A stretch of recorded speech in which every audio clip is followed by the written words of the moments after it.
L'amour n'a pas de frontières. Ce qui est comme Pona, les assos sur Bolingote. Bonjour. Bon, en lingala ou bien en français? Bon, je réponds. Bon, enfin, je suis ingénieur agronome. Je suis consultant. En principe, j'ai travaillé avec beaucoup d'organisations.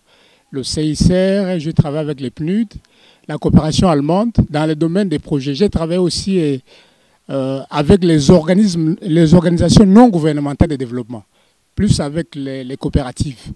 Actuellement, je suis fonctionnaire au ministère de l'Agriculture, précisément à la direction des marchés, prix et crédits. Mais je suis en même temps chercheur. Je suis chercheur, je collabore avec le ministère de la Recherche scientifique. Donc à ce titre, j'ai publié des livres. Le tout premier que j'ai sous ma main, mon ABC du marché. Et là, le deuxième, c'est comment créer une entreprise avec succès. Oui, oui, c'est que je peux dire que par le Congo d'hier, il y a des étapes, n'est-ce pas?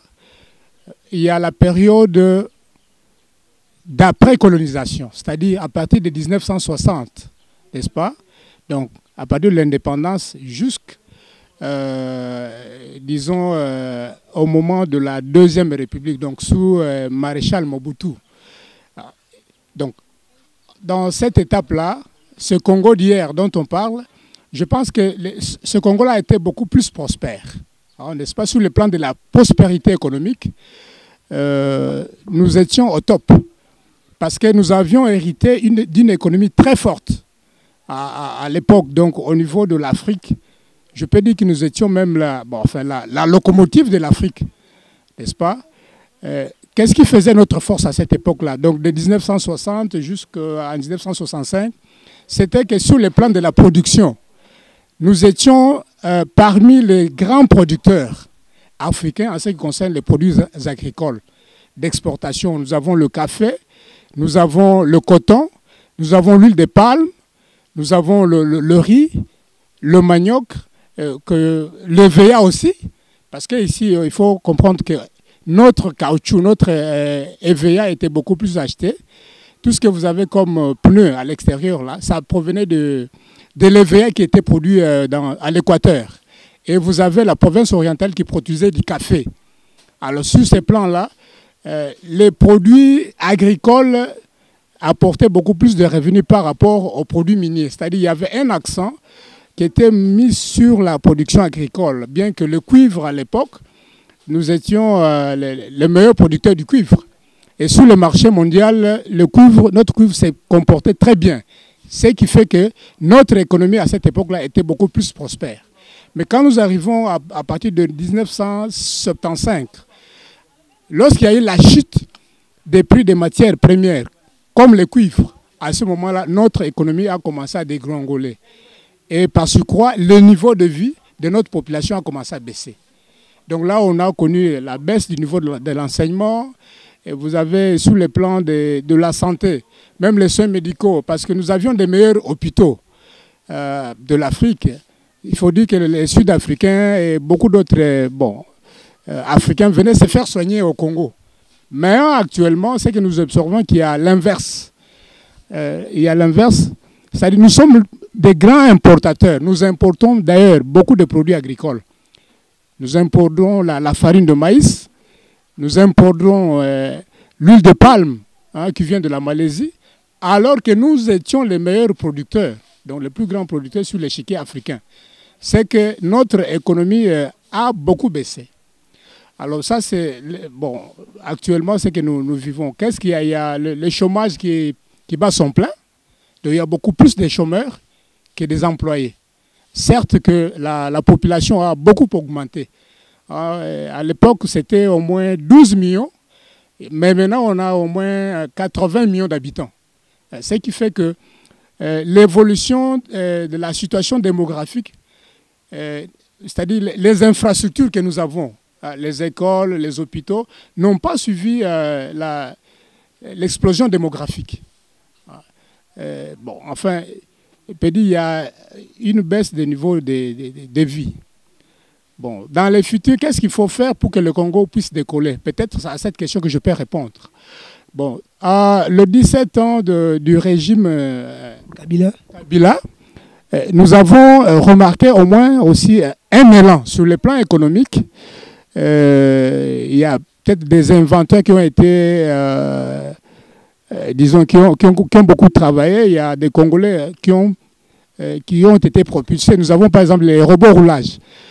Bon, s'il était commercialisé, s'il y avait un bon marketing, c'est un produit congolais qu'on peut arriver à exporter. Donc il y a tellement d'inventions, il y a tellement aussi au niveau de la matière grise, il y a des têtes pensantes qui sont au Congo mais qui ne sont pas appuyées. Ça, c'est ce qui fait qu'il y a la fuite des cerveaux. Beaucoup préfèrent aller à l'extérieur au lieu de travailler au pays parce qu'ils sont moins payés, moins rémunérés. Ils ne sont pas encouragés. Alors si on met l'accent sur la recherche scientifique, si on motive réellement la classe intellectuelle, je crois que notre économie peut aller de l'avant. Et sur le plan politique, nous avons besoin d'un type nouveau, disons, des gens honnêtes. Certes qu'il y a des gens qui ont étudié, mais quelque part, on remarque que sur le plan de la compétence, en principe, c'est que les Congolais excellent plus à l'extérieur. Et quand ils reviennent au pays, il y a comme quelque chose, une pesanteur. C'est-à-dire, ce qu'ils font comme prouesse ailleurs, c'est difficile à les réaliser au Congo. C'est-à-dire, c'est question qu'on s'appuie sur ces intelligences qui existent ici et ailleurs. Et je crois le retour aussi de la diaspora, la pacification du pays d'abord. Il faut que le pays soit pacifié. Donc, les guerres déstabilisent le pays. Alors, s'il y a la paix, parce que le pape Jean-Paul disait, il n'y a pas de développement sans paix. Il y a les deux choses. La paix va de pair avec le développement. Parce que s'il n'y a pas la paix, aucun pays au monde ne peut prospérer.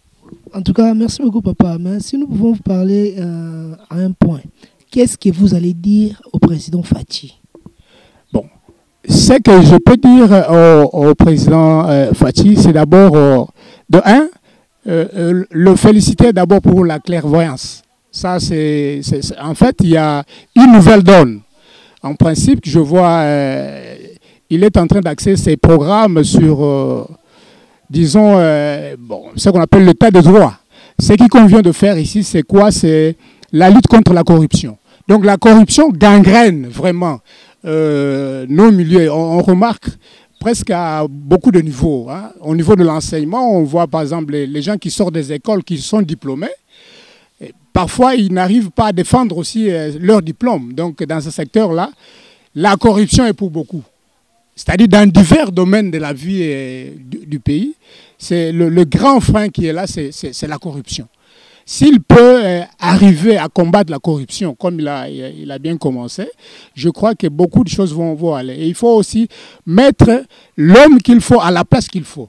Surtout ça. Donc il faut tenir compte de la compétence. Compétence et de l'honnêteté.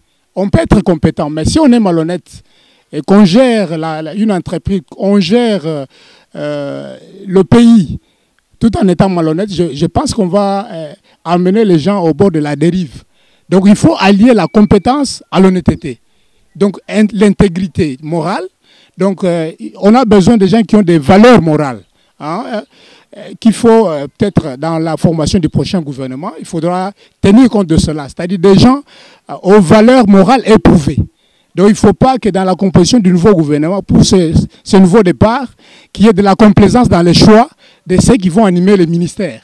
Donc ils devront être en même temps des technocrates, mais être en même temps des hommes intègres, donc des hommes honnêtes, n'est-ce pas? Je crois à partir de ce choix-là, avec un bon plan de développement, en principe, je crois qu'il faut axer surtout les plans de développement sur le développement de l'agriculture. Ça, c'est la base du développement. Donc, dès qu'on a reçu sur le plan de développement agricole, parce qu'on cessera d'importer les produits, parce qu'il y a les devises. Tout ce que nous produisons ici comme devises va à l'achat des produits de denrées alimentaires. Ce qui fait que notre économie est extravertie. Donc, il faut inverser la donne. Donc, s'il arrive à inverser la donne, je crois que le Congo va décoller et puis on va évoluer vers un lendemain meilleur. Merci, c'est moi qui vous remercie.